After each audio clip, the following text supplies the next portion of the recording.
I felt incredibly validated when I saw Alex Cooper talking about bachelorette culture on TikTok recently. Hi, I'm Lucy. If you don't know me, I don't often do sit down chatting videos anymore, but this topic is something I just wanted to talk about, and I don't necessarily have any conclusions. This is not a video essay, but it's something I have been thinking about for a long time. And basically, I think a new era of wedding culture will be upon us. And that's because the current system is not working. So let's talk about that. I always show what I'm drinking in my videos. Today I am just having a big bottle of water. This is 1 litre. And the bottle is from Ocean Bottle, who are kindly sponsoring this video. Ocean Bottle is a B Corp certified reusable bottle brand. With the sale of each Ocean Bottle, 11.4 kilograms of plastic is collected globally, which is the equivalent of 1,000 ocean-bound plastic bottles. And it's collected in coastal areas where plastic pollution is at some of its worst. So naturally, when they reached out, I was like, yes, of course we can work together. And as of making this video, they have funded the collection of over 1 billion plastic bottles. They do a few different shapes. I've gone for the 1 litre. This is the black. It's just so nice and premium feeling. And as you can see, it's got a screw cap here, but also you can unscrew this top area too. So you can clean it much easier, which is one of my bugbears about reusable bottles, but also you can put ice in it too, which is so exciting. Black isn't the only colour they do. They've got a range on their site, and they've got a range of different sizes and shapes as well. Reusable bottles are the best, and the fact that Ocean Bottle are putting money back into taking care of the environment makes it just so much better. You know, the advertising is done for me here. Like, the product is amazing. It's selling itself. So yeah, I'll leave a link below where you can find out more information about Ocean Bottle and pick one up for yourself. So back to the topic at hand. As you can imagine, I'm quite nervous in general to talk about this because I think maybe this needs a disclaimer that I have really enjoyed every wedding I have been to. This is not about individual weddings. This is about society and the structure at large that maybe feels quite traditional and dated and arguably backwards in some respects. But also, not to moralize it either, sometimes it just feels out of touch. I get asked a lot about when I'm going to get married, and I understand why. I have followed a very conventional path into my adulthood. Jack and I have been together for 7 years this month. No, next month. 7 years next month. And we've bought a flat together. And so I think for a lot of people, especially people who are itching for a wedding, sometimes they project that desire for a party onto me, and I get asked, when's the ring coming? When are you and Jack getting married? And I don't blame those people either, because it is a societal pressure more than anything else. And fundamentally, it's the way I'm taking it as well. A lot of people would be thrilled for other people to validate the desire for a wedding by saying it's about time. But I didn't grow up fantasizing about getting married. My parents eloped. My dad was one of 5 and his mum, from the vibe I get, I don't know if this is truly the case or just how he perceived it, I think she wanted quite a big Catholic wedding, and that is not something my parents wanted. So after I think 8 or 9 years together, they eloped locally, and my mum wore a suit. They had 2 witnesses. It was a very low-key affair. And I think their attitude to weddings by osmosis kind of passed down to me. Even now, my mum is deeply unfussed. I think she does want a party, but I remember she said to me recently, I just don't get engagement. Like, why do people spend ages being engaged? So some of the feelings people have around weddings and the way that they approach them were kind of a shock to me. And some things make me think, why are we still normalizing this? This video is mainly about UK and US weddings because those are the ones I have experience with. Those are some of the anecdotes I have heard and things I've read. It's very UK and US centric, and I know that there's lots of different wedding traditions across the globe, so please bear that in mind when you're watching this video. And all I ask is that if you're watching this, that you keep an open mind. I don't want to shit on anyone's personal decisions that they've made. If you've made a decision for yourself, then I'm very, very happy for you. This is just some stuff that's been floating around my mind for the past 2 years, and I actually only felt comfortable making this video quite recently because I used to be such a negative Nelly about some of the wedding traditions and wedding culture that it almost felt like I was bringing bitterness through, and I just really didn't want to bring that through when talking about wedding culture. I think someone is here with a package. Oh. This is what I mean by this video being very casual. So we'll start at the beginning of the process, which is engagement. The first thing that really surprised me when I learned about it was that people still get fresh, new, real diamonds, and that there is this social expectation. It's almost frowned upon to have a secondhand diamond or a lab-grown diamond. I was just really surprised because, as you might know, I haven't actually done a bunch of research for this video, but I'm sure I can leave some links in the description. Mining diamonds is like a vastly terribly unethical industry. I was really surprised to learn that the link between diamonds and weddings and engagements was crafted as a marketing campaign by De Beers in the 1980s. I don't know why it took me so off guard. It caught me off guard. Sorry, I hate when people change phrases and get it wrong, but also I don't want to re-record anything today. I'm trying to be honest. I'm trying to be fluent. So forgive me if I speak out of turn. So the connection between diamonds and engagement was all part of a single company's marketing strategy, and it just had a snowball effect and people really took it on. And obviously in the years that followed, it became a defining tradition of wedding culture. I remember watching Blood Diamond when I was 14. I remember being very, very drunk when I watched it and bawling my eyes out on my friend's sofa. I just remember Leo there and he's dying and we're all crying. Anyway, but maybe that just seeded the thought in my head of just the diamond industry is just really bad. And I can understand to an extent the kind of fear around lab-grown diamonds not holding value, not being worth much, and maybe people not being as keen on them. But I'm so surprised that people find secondhand diamonds not as attractive either. These ideas of purity just like run through from right at the beginning of the wedding process. Because ultimately I think that's where this desire for like real mined diamonds comes from. Nowadays, I mean, it's this idea of it being unique and of the earth and the first time it's been used and it's yours, you know, it's this individuality and this purity narrative. And I just hope that soon we reimagine on a larger cultural scale, because I know some people already do this, obviously, and lots of people are very happy with lab-grown diamonds, but I think we need to do it on a larger scale because honestly, diamond mining is just like the worst. And also just fundamentally not sustainable on a climate level as well. We have a finite amount of diamond. I just feel like we have to shift the culture away from this really unethical industry and find a way to market lab-grown diamonds in a way that is just as luxurious and aspirational as mined diamonds currently are. And vintage as well. I would love a ring with vintage gems. Divine. And the other thing about engagement is it's the beginning of something that has been talked about a lot in the media, which has been coined as wedding sprawl. The engagement is the beginning of, for some people, maybe 3 years of wedding celebrations. We're talking engagement parties,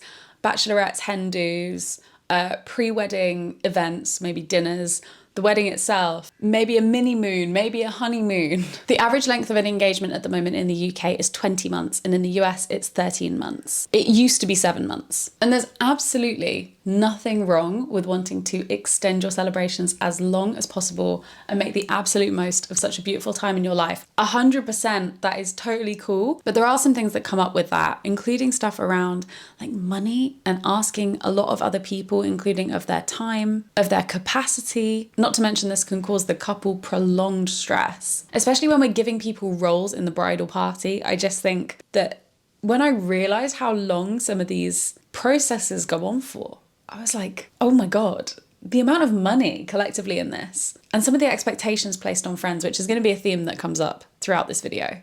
It's just wild to me. We're going to move on to the Alex Cooper segment, which is bachelorettes and hen dos, which is what we call them in the UK. In March of 2024, Alex Cooper, who is also kind of known as Call Her Daddy, which is the name of her podcast, made a video talking about the financial expectations placed on bachelorettes when it comes to bachelorette parties. The exact quote is, "If you are the bitch that is asking your fucking friends to go to Greece for your bachelorette, knock it the fuck off, okay?" It caused a stir. So let's get the first bit out of the way, which is that hen dos and bachelorettes are a really, really lovely way to celebrate with your closest friends. Celebrate the relationships with the women in your life. I also didn't realize until recently that single-sex pre-wedding celebrations were only the norm for men until the 1980s, at which point second-wave feminism kind of kicked in and women claimed their own single-sex pre-wedding celebrations back from the men, which I love. So fundamentally, it's a really positive like girl power thing, even in its origins. However, I think many times brides are asking a hell of a lot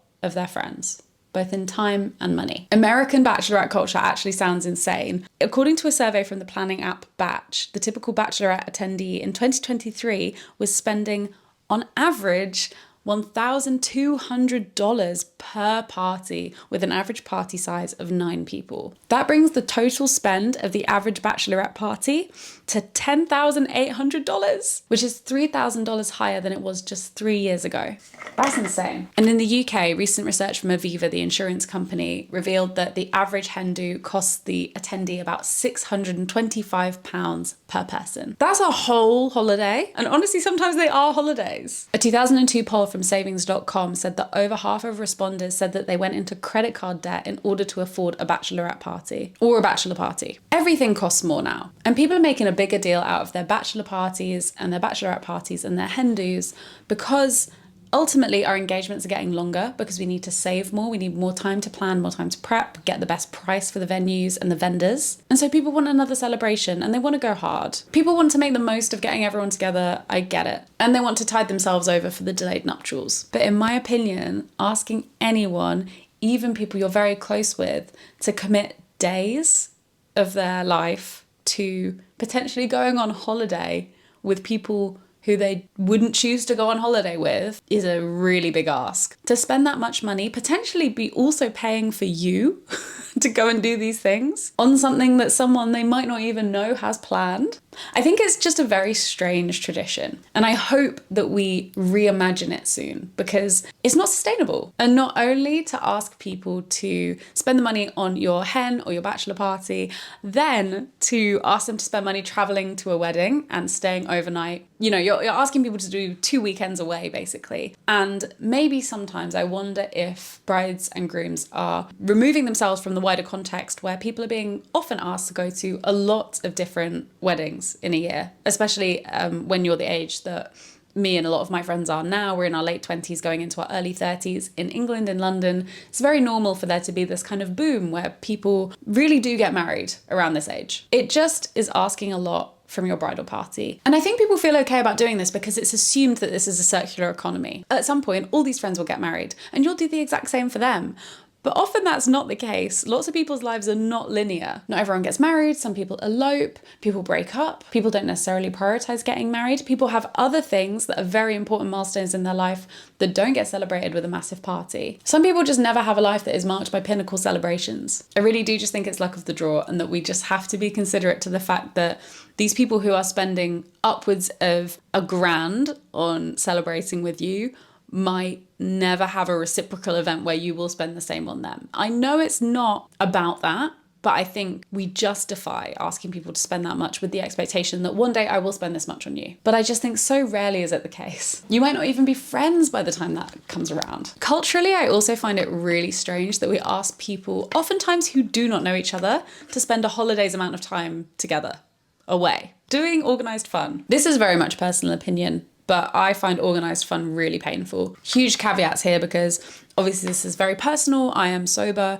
I just don't love spending money on things like cocktail making sessions where I am just drinking juice. That's also completely on me. If I don't want to do that, I should not go. Everyone else will enjoy their cocktail making session. Oftentimes schedules are tight, things are planned to the nth degree.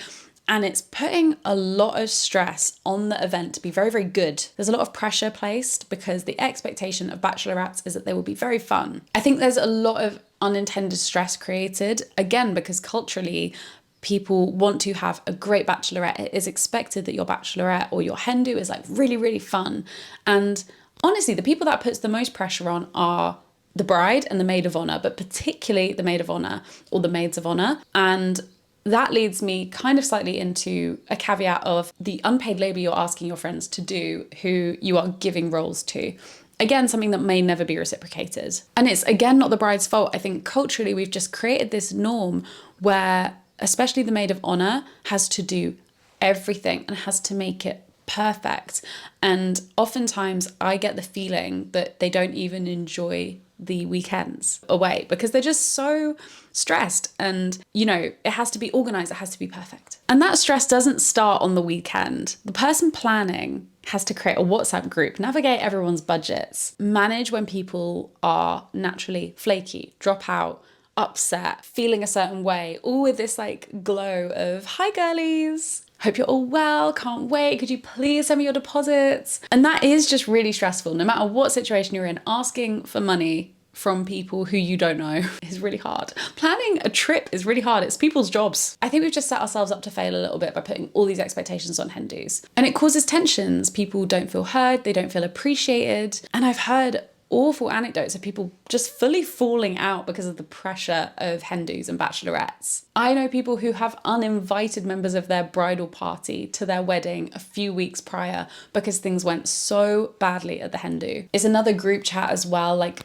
if you're anything like me, you have a gazillion group chats causing you some level of anxiety at any given time in the year. And I just think the expectations are set way too high, and it makes me think, could we be doing this better? Is there a way to take the pressure off the maid of honour and the bridal party? Is there a way that we can make this run smoother? And maybe normalise doing an evening as opposed to a whole trip. I think actually, honestly, trips are totally fine if you are a group of friends who are already very close and that's the bridal party. I think that's like banging. And I also think about, I'm someone who's been away for work in various capacities. And I just think about how chaotic it would have been if beforehand we had been put in a group chat and just sent message after message about the event that was going to happen and forced to all interact for like 2 months, 3 months, maybe even like 6 months before the event itself. And obviously personal expense isn't a factor in those trips, but yeah, I think that there is this added stress just by making everyone communicate in one space. And I think many brides reassure their loved ones that they don't have to come if they can't afford it. Like,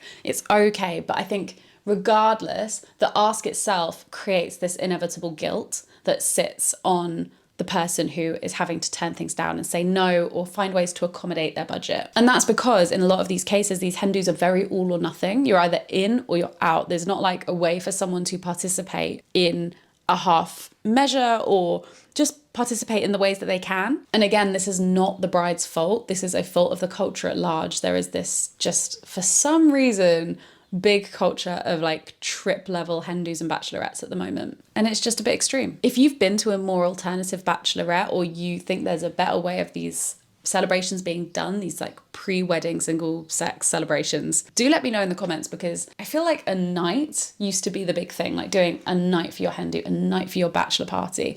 And I hope that that comes up more in the future and that we kind of normalize going back to doing like one big night out or even just one overnight stay. I can see that my battery's about to die, so I'm gonna pause this video, give this battery a little bit of charge, and then continue. So bear with me. You will see me in about an hour.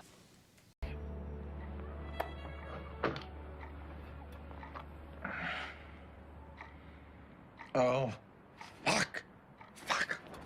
So I only charged 3% while I was away. And I had a ball. I ate some pasta, I had a biscuit, but alas, I've somehow turned it on while it's plugged in. Let's see if this works. Okay, let's talk about the weddings themselves. And I don't even think this counts as wedding culture. I think this is like the wedding industrial complex. The amount that we are expected to spend on one day or one weekend is wild to me. And I just think wedding tax is so problematic. Like, why are we expected to spend a premium just to get married? And it's something you just don't seem to be able to elude the vendors out of. I don't want to trick people, so it's fine, whatever. But like, why is there this premium price now on weddings? The wedding industry is profiting off people who often don't have a lot of disposable income. And it's done on the expectation that the families of the bride and groom are fronting most of the cost.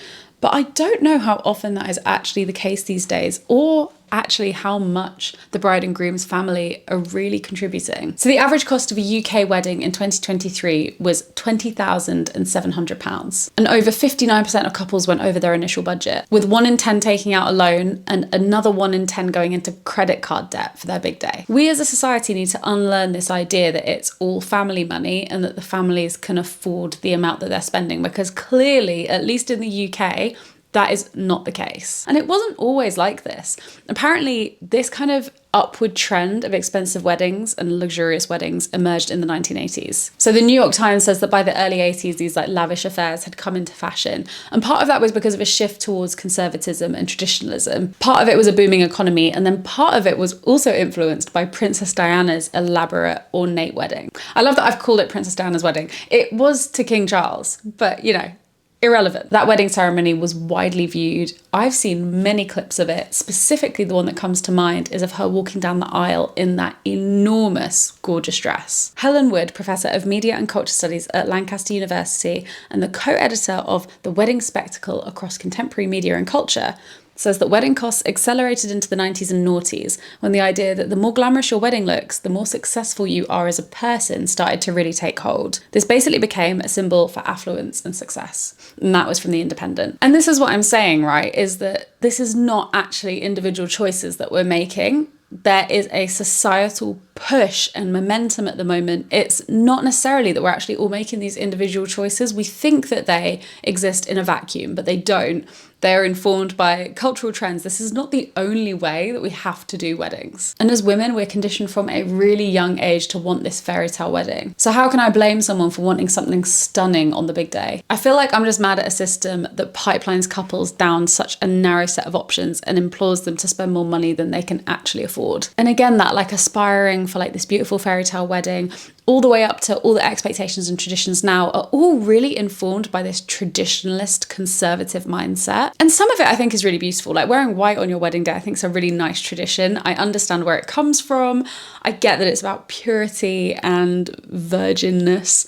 But I do just think it's really lovely. Maybe that's hypocritical. But yeah, some wedding traditions just scream conservatism to me. Like, why is it not normal for the bride to make a speech at her own wedding? Why is it always the groom? I just don't get it. So much of the wedding feels like the bride is there to be looked at. In terms of adding to the expectations, I just think especially Instagram and Pinterest have further distorted what is the norm and what the expectations of weddings are these days. And add to that as well, bachelorettes, hen dos. Among members of Gen Z polled by The Knot, 83% said that photo and video are the most important elements of a wedding day. The most important. Did you hear that? That's a quote from a recent article from The Atlantic. And I really do think that Gen Z waiting, documenting the wedding over most other factors, one, it's a sign of naivety because they probably don't know many people who are getting married, but also it just shows this ongoing impact that social media is having on that generation and the feeling that if you did not document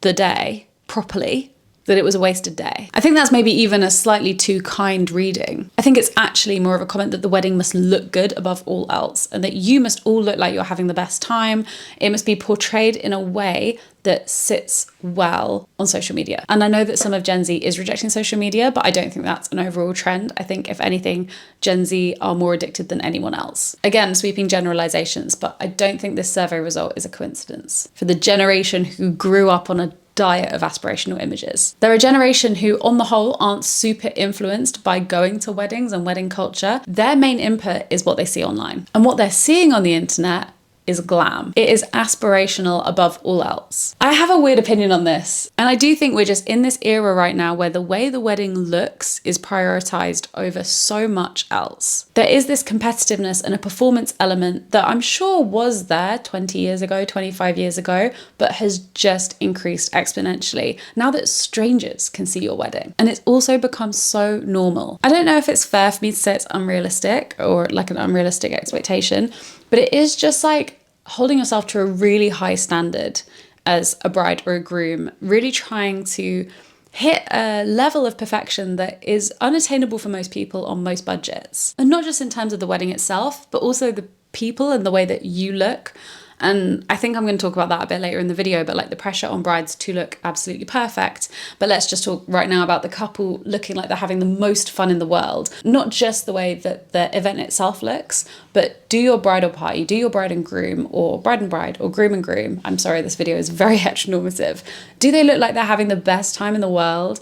And that those photos can go online and people will go, oh, they are so in love, how perfect. Because I think that's a big, if not bigger factor than actually how the wedding looks itself. I grew up in an era of the YouTube vlogger. I grew up watching so many amazing, incredible lifestyle and fashion and beauty creators. And nearly all of them were some of the first people to pay for a wedding video. So a videographer would come, film the day, and then edit up this kind of 4-minute to 8-minute beautified shot for shot, like gorgeous recap of the day. And then these influencers would post them on their channels. They were all stunning, but sometimes you'd watch them and I just not see the love behind anyone's eyes. I was like, your day is perfect. You know, these are the people who have the capacity to create, in inverted commas, like a perfect day. They've got a lot of money.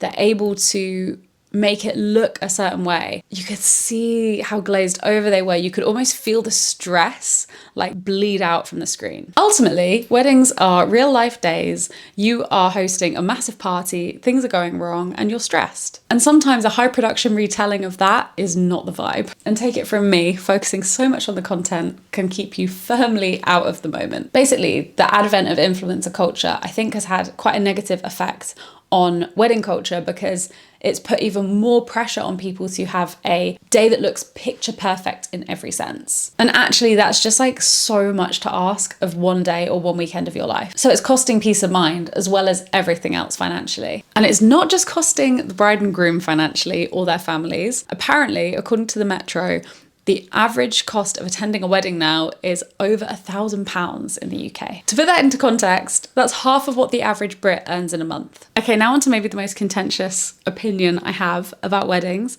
which is that overly personalizing your wedding is hella wasteful. Obviously, there's stuff like name cards for seat places. You don't think you can avoid that. That is what it is. But creating custom things for your guests to take home with them that are branded in your, you know, Emily and Dan, this time, this place, you know, that stuff is wasteful and no one wants it. Maybe your mum wants it, but no one else. I don't want a party favour to take home from you that is the cheapest thing that you could reasonably fit into your budget, branded with your name and the date you got married. I'm so sorry, but I don't want that. And I think it's wasteful and bad. But again, that reflects this bigger issue where why is there an expectation for you to send your guests home with something that you can't actually reasonably fit into the budget? Like, why is that a thing? Or like the tradition of having formal wedding invitations. I find it quite strange. Obviously, my opinion might change, but again, I'm like, your closest family members want that wedding invitation. I don't know if the rest of us do. Oh, I'm gonna get absolutely bollocked for this video.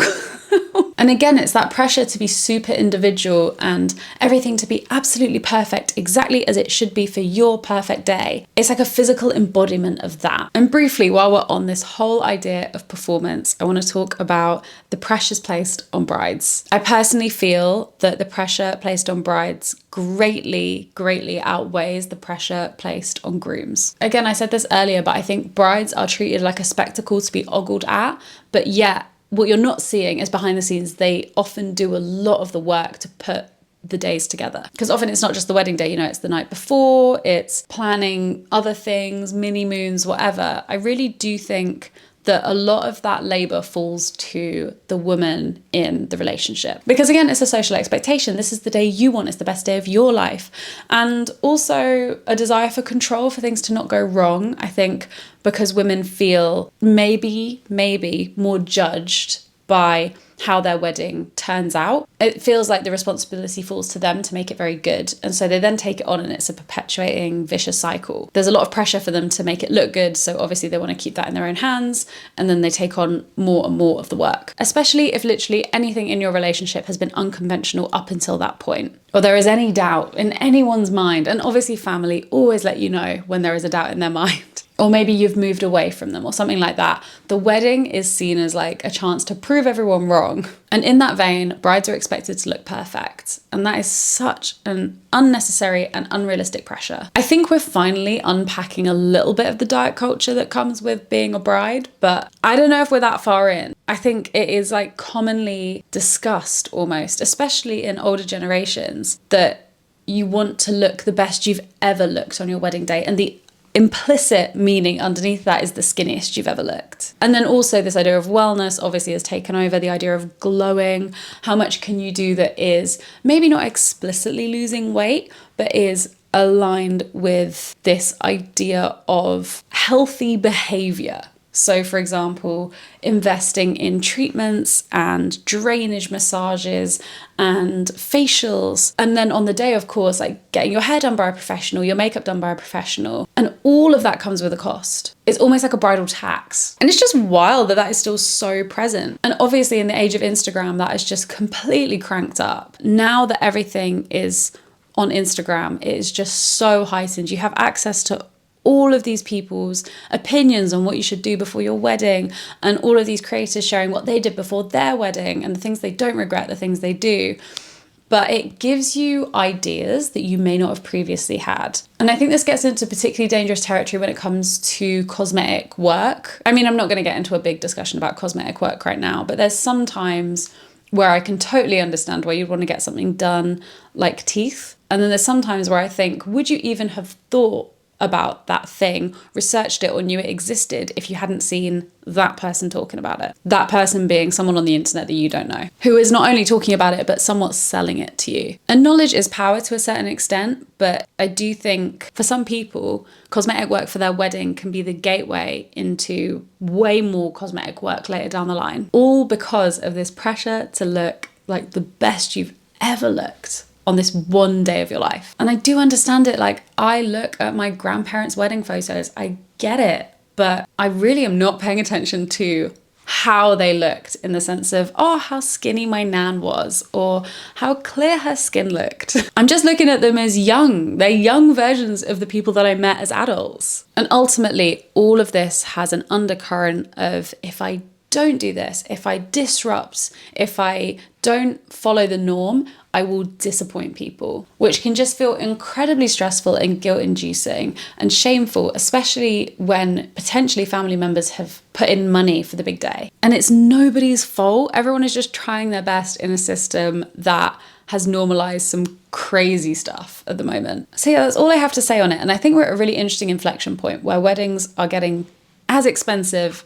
We are at capacity for the expense of weddings. We are at capacity for the expense of all the other celebrations that come along with engagements and weddings. And I just wonder, is this the point at which things change? Because I really do feel like we're hitting the top end of how far we can go when it comes to particularly the cost and expense and the pressure and expectations around weddings, engagements, and everything else in between. Will Gen Z be the ones who start to turn it around and maybe pull back and create a new culture and maybe reject the old ideals? Or will we continue further in this direction, particularly influenced by social media, and go even further towards this idealized, impossible to achieve perfection before, I don't know, I guess the tables have to turn eventually. Something has to change. And I hope the time is soon. Normalize normal weddings. Because ultimately it's all about desire and trends and trend shifting. And yeah, I'm hopeful that will happen. And you know what, ultimately it does kind of fall on people like me to try and change that tide. And I will never forget seeing Anna's wedding. You probably follow Anna Newton, but I was big into, seeing all of these creators do these quite lavish days for their wedding days. And I remember Anna and Mark, seeing them online, obviously, I wasn't there, getting married and going to their favourite restaurant, having a lovely meal. I can't remember what they did after that, but I think they went back to their flat and had pizza at the end of the night.